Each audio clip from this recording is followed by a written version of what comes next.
Voilà. Donc, moi, il a fait à partager. Donc, les vidéos kungrun toujours en me façon de Canada. Namasega minke.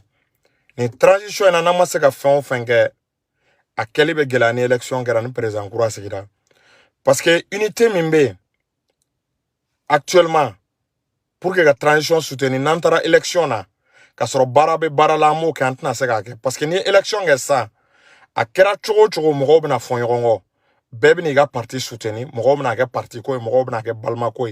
pour transition duna parti côté balma côté transition est wati minani mali dembe ngani ya ekle a 90% bebe fait transition nganya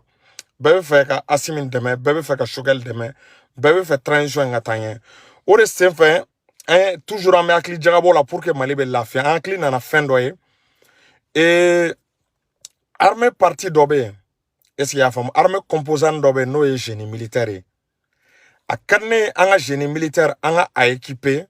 anga génie militaire anga minandi uma parce que génie militaire ga baraye ni min bote ni kelete wakati mnaka min nunun bo u ka baraye ka sira glan u ka baraye yoro jo bâtiment baw ali min ali sanu nunu ibaye ka fo génie militaire be se ka ni bara nunun beke bon ni duye malita ka laje est-ce qu'il y a famu et état ka nafolo aga kasabi bade ne tiena passation de marché public là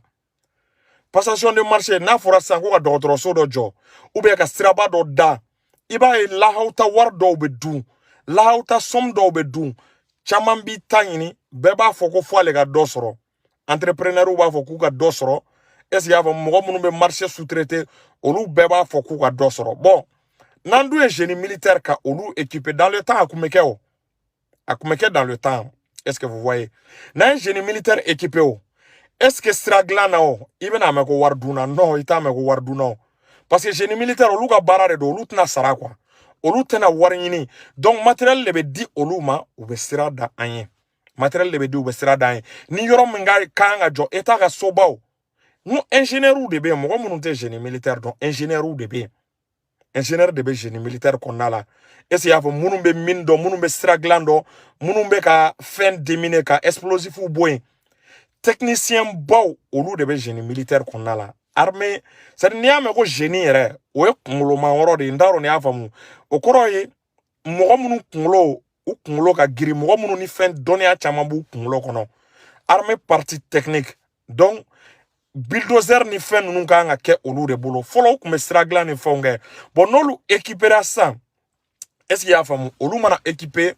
ka condition ku bla condition na ka moyen duma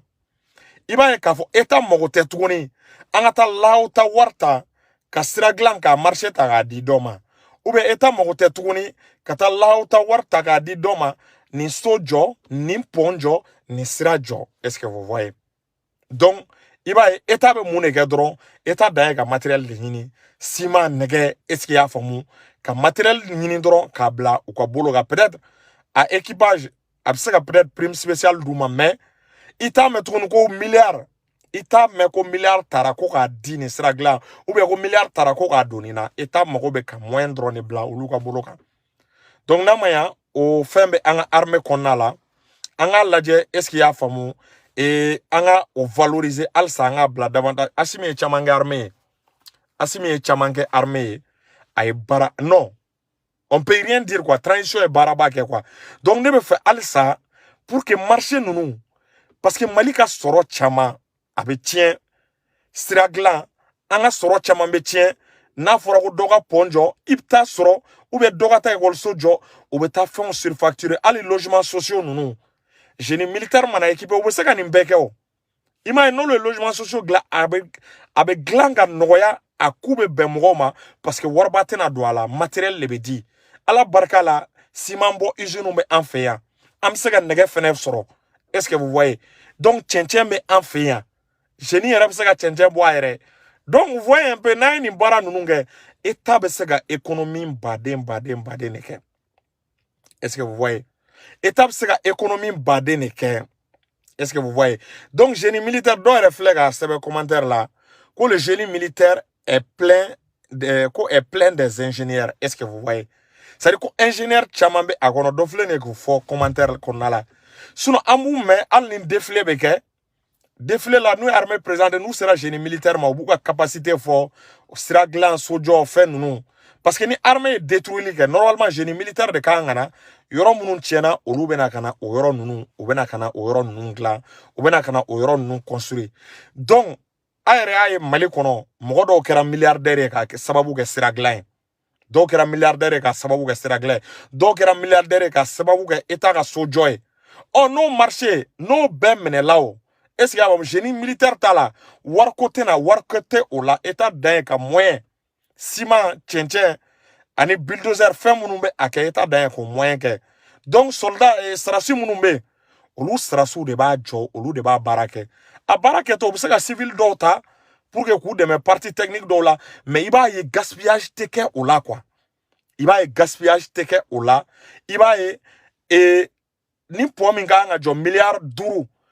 ni génie ya ke iba soro bisa ka ke milliard kele ani wa ke menyo donc étape se ka économie baden ne ke donc ma yini al sa nga état fait ou akli to woro la déjà génie forlé no déminage la mais ou ka ou basé ou ka ingénieur bamumbe nous be mindo nous be sojo do ou ka ingénieur nous exploiter essayer à faire ou ka moyen bla génie nga boloka état ka marché bas a chama no estraglan so belebele ba nunu joli eta ka o marché chama abse ko di génie militaire maula warte gaspiller warte tien musaka abe noya a musaka be berebe parce que génie militaire sera les mais orekama war wara tana dolu ma ulu mako be équipement peut-être na kera prime spéciaux donné peut-être prime spéciaux aux motivation est-ce que vous voyez donc au là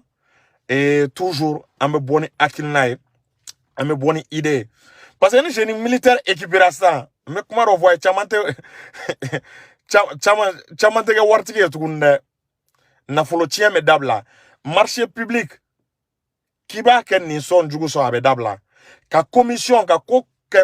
ka sous-traiter marché public là il va yo bébé dabla parce que ibna ye ka fo abe bo appel d'offre ko la abe di génie militaire ma lu ba ke we état de o façon de o aw ni ne parce que aw ni ne aw me impôt mi sara o de be doula.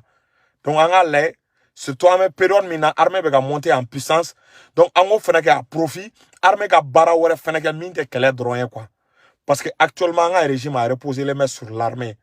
Donc, l'armée a beaucoup de capacités, l'armée a beaucoup de moyens. Est-ce que vous voyez? Donc, voilà. Donc, nous avons damadoni nebembulo. Nous avons vidéo déjà. On me boit quand il y a foyer. Abalmakeni au dengue fait un marasila, jury chercheur. Donc, Assimi Goïta, gouvernement abe bara la et continuer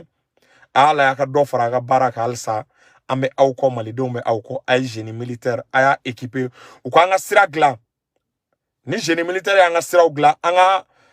atoko boto flengono anga so gla itena me ko mo kera milliardaire sojo la itena me to ko mo kera milliardaire sira gla na donc nous sera ko yoro tankon abe diane salam alaikum donc me aubla